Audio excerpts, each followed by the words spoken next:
we've heard about recently is this huge opposition to the president's executive orders on immigration. It was really a temporary travel restriction on people coming from 7 countries. Furore about that. You'd think the heavens were about to fall.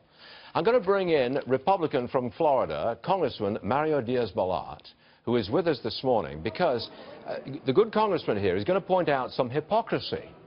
Wasn't it the Obama administration which sent back refugees from Cuba? Tell us about this, please. Yes, sir. As a matter of fact, he did this at the last the waning days of President Obama's administration. He, in essence, by the way, through executive order, in essence, changed the law as to how we deal with Cuban refugees.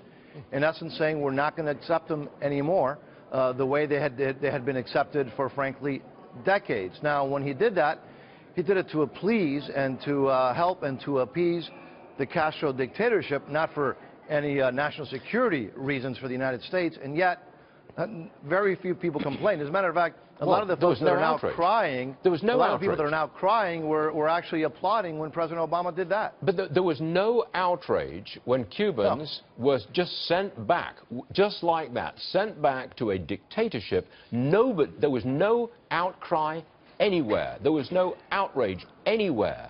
But when our president restricts the travel temporarily from 7 basically failed states, terror hotspots, you'd think that the earth was going to end. I mean, how do you explain this?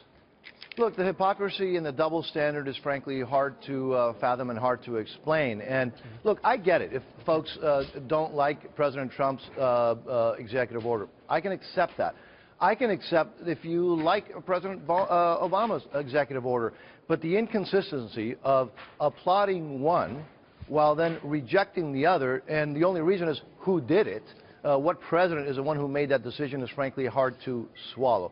Now, the reason President Obama did what he did was at the request of an anti-American dictator that he was until President Obama, again, arbitrarily took it off the list, was a state sponsor of terrorism. And so that, I guess, is okay because it's President Obama, but when President Trump decides for national security interest to do something, it's as if, frankly, the world was falling apart and it was the end of the universe. The inconsistency, the hypocrisy is the one thing, and that's what I was referring to, the hypocrisy of the response, which has been, frankly, rather dramatic. Congressman, hold on for a second, please. I want to move on to a breaking and developing story. I think it's new sanctions on Iran. It is. We're now getting the full details in this. We've been reporting 13 individuals, 12 companies. Basically, the Treasury Department targeting supporters of Iran's ballistic missile program, also Iran's Islamic Revolutionary Guard Corps. And it goes on to say, look, we are sanctioning multiple entities for those involved in procuring technology and or materials to support Iran's ballistic missile program. Also those that act in support or provide support to this program. And it goes on to name quite a few networks, of which I'm not going to go through all of these, but that's basically the crux of this, is they're going after people either directly involved or those involved in supporting Iran's ballistic missile system. Congressman Diaz-Balart, still with us, please. I want your comment on that because it's obviously a much harder line against the Iranians. Briefly, please. As it needs to be. President Obama gave Iran everything it wanted to, asked very little in return, and Iran has been thumbing its nose at the United States and at the world. We're fortunate that we have a president now who is not going to appease the enemies of freedom and the enemies of the United States. Congressman Mario Diaz-Balart, thanks for joining us, sir. Much appreciated. Thank you very much. Thank you, sir.